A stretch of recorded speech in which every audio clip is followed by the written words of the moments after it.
The type of pedal I think you need, I need them at least, is a good distortion pedal. I've been really into pedals like these lately, and the main reason for that is because they basically add another channel to your existing amps. And especially if you only have one amp, I find that owning a versatile distortion pedal expands your guitar tone vocabulary by a lot. I'll elaborate on this a bit later, but first let's listen to this track I recorded using the Sentimental Bob Electronics Albert, an OCD style distortion that will be the center of this video basically. I use it on all the guitars and the bass on this coming track.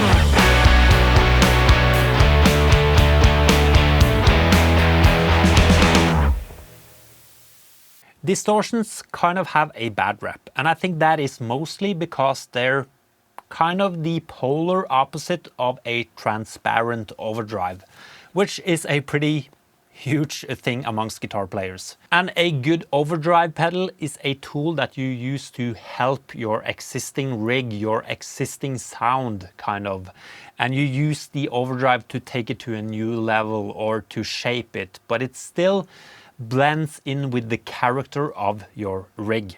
A distortion, on the other side, in most cases doesn't care that much about how your amp sounds in the first place. It just marches all over that sound and introduces a new sound, a new distortion. And initially for me, that was kind of off-putting, but now, as long as I also have the option to have an overdrive pedal, I've learned to welcome a good distortion in my rig. It's just an option, and especially when I track guitars, I need many different options to layer good guitar tracks. Yeah.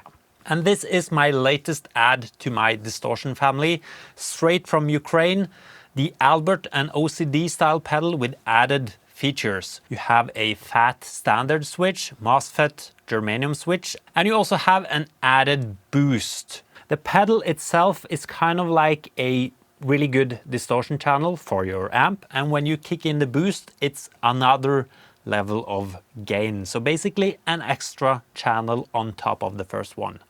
It works great. Here are some more sounds from the Albert, and I'll tell you a tiny bit more why I like distortions later and what I like about this specific one. Demo.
So yeah, distortions are great because they are often very amp-like and they have a full sound.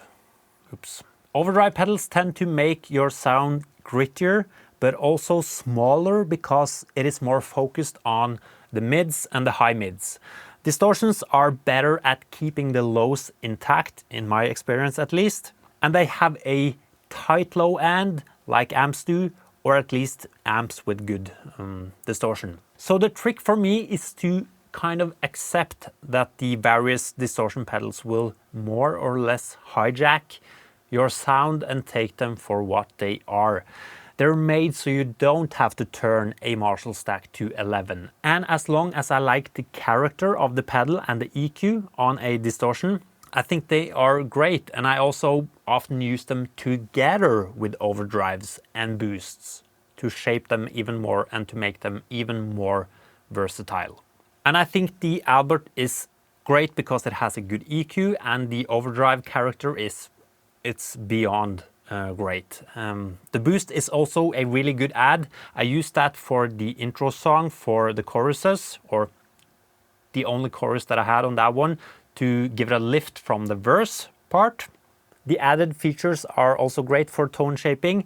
As far as I understand, you can't use the boost alone. It didn't work for me at least. Not a problem for me, but maybe good for you to know. Great pedal altogether, and it's quite cheap. $155 at reverb.com. There's a link down below if you want to check it out. I recommend this pedal, and I also recommend that you maybe give distortions another go if you have tried them before and you. So yeah, I think distortions are great, and there's definitely room for them on my pedal board, and maybe for you as well. Thank you for watching. Goodbye.